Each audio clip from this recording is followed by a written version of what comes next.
7 informasi dasar mengenai pemilu Filipina. Hai teman-teman semua, berjumpa lagi dengan saya Malia Salabi pada video liputan khusus Election House. Sehubungan dengan pemilu Filipina 2022 yang sudah dilangsungkan pada 9 Mei lalu, kami akan membuat video series mengenai pemilu Filipina. Nah, sebagai video awal, saya akan kasih tahu teman-teman dulu nih, 7 informasi dasar mengenai pemilu Filipina. Tapi sebelum kita bahas lebih lanjut, saya mau klarifikasi dulu nih guys. Jadi, saya dan satu orang peneliti Perludem lainnya, yaitu Mas Kahvi, kami mengikuti pemantauan pemilu Filipina bersama Asian Network for Free Elections atau ANFREL. Nah, di situ kami jadi long term observer yang bertugas selama 21 hari, yaitu sejak 20 April sampai 12 Mei. Nah, langsung saja kita bahas 7 informasi dasar mengenai pemilu Filipina. Yang pertama, di Filipina, teman-teman, pemilu di dalam negeri dilaksanakan pada 9 Mei dan pemilu di luar negerinya diselenggarakan pada rentang waktu 10 April sampai 9 Mei. Pemilih di luar negeri hanya bisa memilih untuk pemilu nasional. Itu pun minus memilih anggota House of Representatives atau Kongres yang dipilih dari dapil distrik. Jadi, pemilih luar negeri hanya dapat memilih party list untuk pemilu Kongres. Pemilihan di luar negeri dilakukan baik melalui pos maupun datang langsung ke TPS di luar negeri. Kalau lewat pos, biasanya surat suaranya manual. Nah, pemilih menuliskan nama calon yang mereka pilih di surat suara manual itu.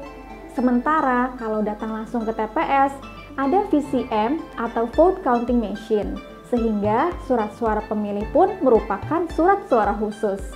Di Kuala Lumpur, juga Taipei, hanya ada pemungutan suara di TPS luar negeri, dan metodenya automated atau menggunakan VCM. Kemudian di Taiwan dan juga Bangkok, ada pemilihan lewat pos, juga TPS di luar negeri. Metodenya juga sama, pemilihan automated. Kedua, total jumlah pemilih terdaftar adalah 67.442.744 pemilih. Rinciannya 65.745.529 pemilih dalam negeri dan 1.697.215 pemilih luar negeri. Pemilih di kelompok usia 31-59 tahun adalah pemilih dengan persentase terbesar, yaitu 52%, setengah lebih sedikit dari total jumlah pemilih di Filipina.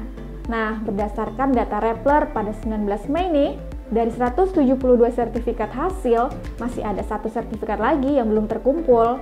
Tingkat partisipasi pemilih di TPS adalah 55 juta orang atau 82,6%. Ini partisipasi paling tinggi nih sepanjang sejarah pemilu Filipina. Jadi ada benarnya juga ya, kalau polarisasi yang tinggi atau sengitnya kompetisi di pemilu bisa menjamin tingginya angka partisipasi.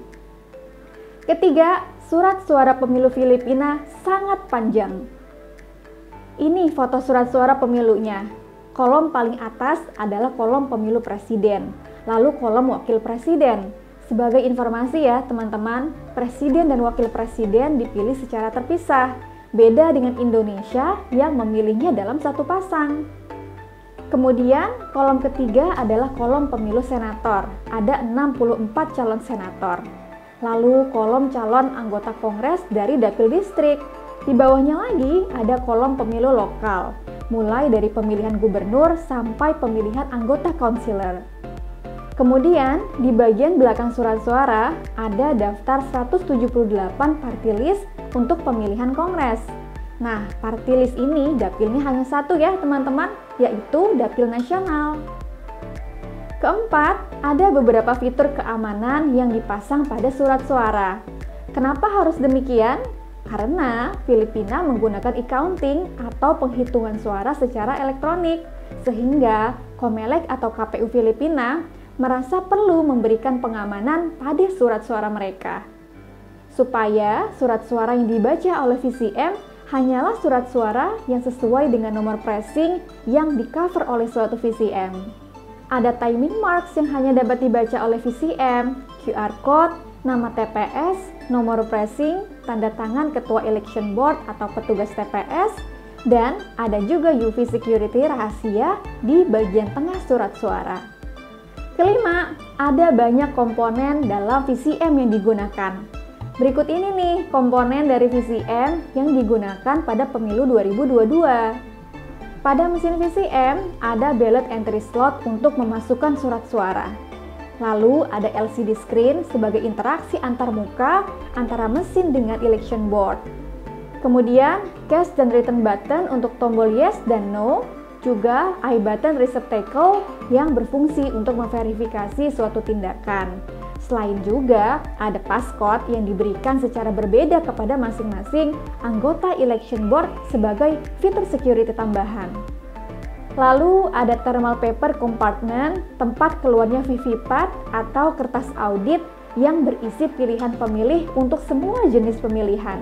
Di VCM juga ada 2 slot SD cards, networking cable, baterai, dan biasanya ada tambahan modem untuk mengirimkan election return atau hasil penghitungan suara ke sistem tabulasi hasil. Jadi teman-teman, VCM ini tersambung dengan internet ya, tetapi memang hasil penghitungan suaranya baru akan dikirimkan ke sistem tabulasi kalau pemungutan suaranya sudah selesai.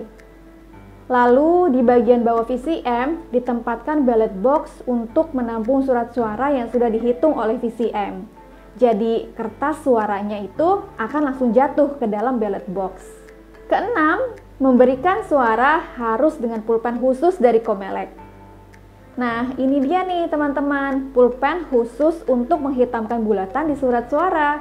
Dengan pulpen ini, meskipun surat suaranya itu depan belakang, tetapi tintanya tidak akan tembus ke belakang. Ketujuh, nah ini yang terakhir, semua pemungutan suara di Filipina dilakukan di sekolah, biasanya elementary school. Nah, di dalam satu kelas, teman-teman bisa terdiri dari beberapa pressing atau disebut dengan cluster pressing. Satu kelas melayani sampai 1000 pemilih, dan di setiap kelas hanya ada 1 buah vote counting machine. Jadi kebayang ya, ada ribuan pemilih di setiap polling center atau satu sekolah. Makanya nggak heran nih kalau antrian di ruang tunggu itu biasanya banyak sekali orang. Kemudian di setiap cluster pressing ada 3 anggota election board dan staf pendukung election board lainnya. Di setiap polling center juga ada 1 petugas pengawas dari Departemen Pendidikan atau biasa disebut dengan DESO. Ada juga staf teknis, petugas protokol kesehatan, dan staf yang melayani di Isolation Polling Place atau IPP, dan Emergency Accessible Polling Place atau EAPP. Nah, kalau IPP itu tempat pemungutan suara bagi pemilih dengan temperatur di atas 37,5 derajat, sedangkan EAPP diperuntukkan bagi pemilih disabilitas, ibu hamil besar, dan warga senior.